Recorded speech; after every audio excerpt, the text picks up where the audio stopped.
ये बताओ, ये तो बता दिया हमने स्ट्रेस कैसी, स्ट्रेस की यूनिट कितनी होती है, पास्कल होती है। स्केलर क्वांटिटी है वेक्टर, तो आंसर है ना तो ये स्केलर होती है ना वेक्टर, ये टेंसर क्वांटिटी होती है। क्या होती है? बुक्स में आपको लिखा मिलेगा, 2-4 टीचर भी बताएंगे ऐसा कि ये कैसी क्वांटिटी है, तो आंसर है ये स्केलर क्वांटिटी है, स्केलर बताते हैं।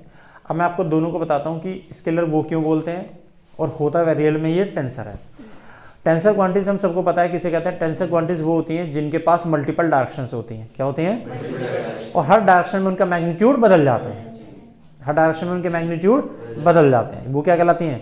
टेंसर क्वांटिटीज कहलाती हैं। जैसे आपने देखा होगा एक रिंग को जब हम अपनी उसकी एक्सिस पे रोटेट करते हैं तो उसका मोमेंट ऑफ इनर्शिया कुछ और आता है एक्सिस पे, लेकिन जब हम उसको टेंजेंटली घुमाते हैं तो उसका मोमेंट ऑफ इनर्शिया कुछ और आता है, लेकिन जब पैरेलल घुमाते हैं प्लेन के तो मोमेंट ऑफ इनर्शिया कुछ अलग अलग आता है। तो मास भी वही, रेडियस भी वही, लेकिन अगर डायरेक्शन बदल रहे हैं तो डायरेक्शन बदलने से क्या बदलता जा रहा है? आंसर है उसका मैग्नीट्यूड बदलता जा रहा है। तो moment of inertia tensor quantity.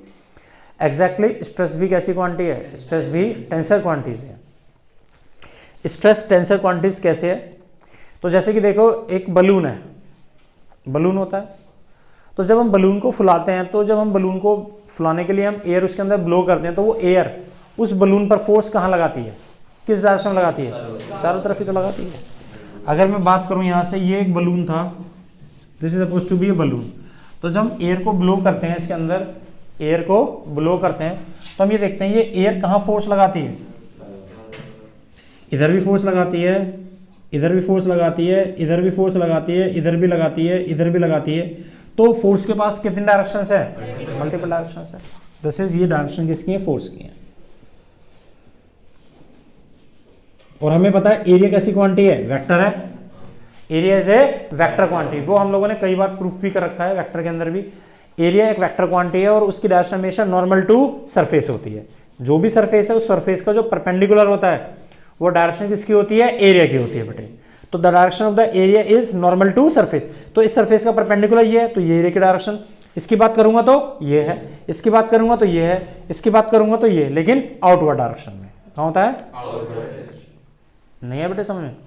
अब जरा सोच के देखो, इसमें यहां पर एरिया की बात करूं तो इस सरफेस का एरिया यहां पर कैसा होगा? इसकी डायरेक्शन कौन सी होगी? ये तो होगी नॉर्मल टू सरफेस, और ये तो परपेंडिकुलर हुआ।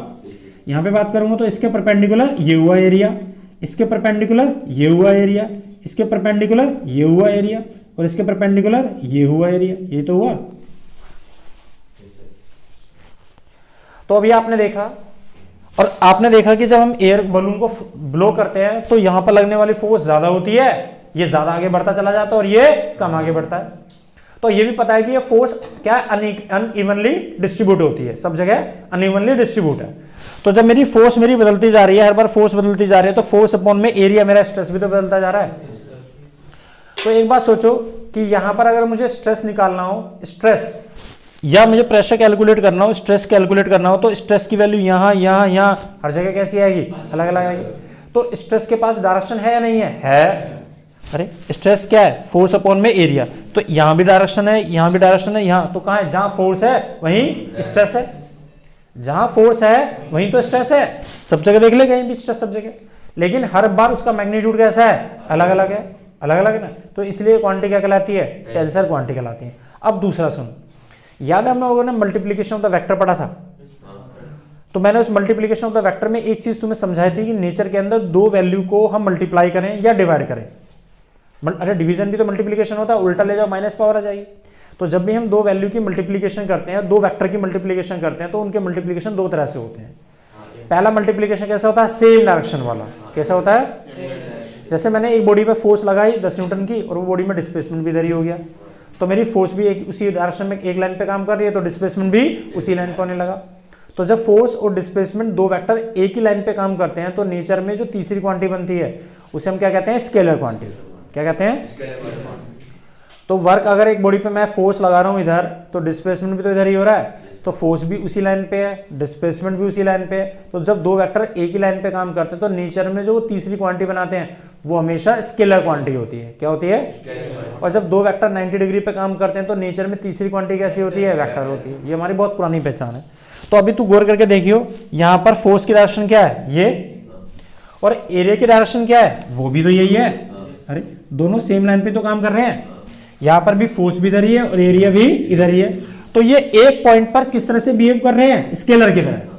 ये भी स्केलर की तरह, ये भी स्केलर की तरह, ये भी हर पॉइंट पर स्केलर की तरह बिहेव करते हैं। लेकिन एज ए होल ये बलून किस तरह से काम कर रहा है, इसके किसकी तरह, टेंसर की तरह काम कर रहा है। नहीं बेटे समझ? तो स्ट्रेस टेंसर है या स्केलर, टेंसर है। Scalar tensor, stress is a tensor quantity having the multiple direction and each direction having the different magnitude, but at a point. अगर मैं सिर्फ एक पॉइंट की बात करूं तो एक पॉइंट पर किस तरह से बिहेव करता है, वो स्केलर। अरे समझ आ गई? एक पॉइंट पर स्केलर क्यों, क्योंकि मुझे पता है एक पॉइंट पर जो डायरेक्शन फोर्स की है वो डायरेक्शन उसके एरिया वेक्टर की है, तो दोनों एक ही डायरेक्शन में तो पक्का किस तरह से बिहेव कर रहे हैं, स्केलर। बट है कैसा ये, यस। तो यहां पे हमेशा ध्यान करके लिखना, नोट करके, stress is a tensor quantity as a system, as a whole, but at a point it behave as a scalar. लेकिन हमें से क्या पूछा जाता है पेपर के अंदर, सिस्टम का, पूरे होल सिस्टम का पूछा जाता है, तो हम क्या बताएंगे, वो एक टेंसर क्वांटिटी।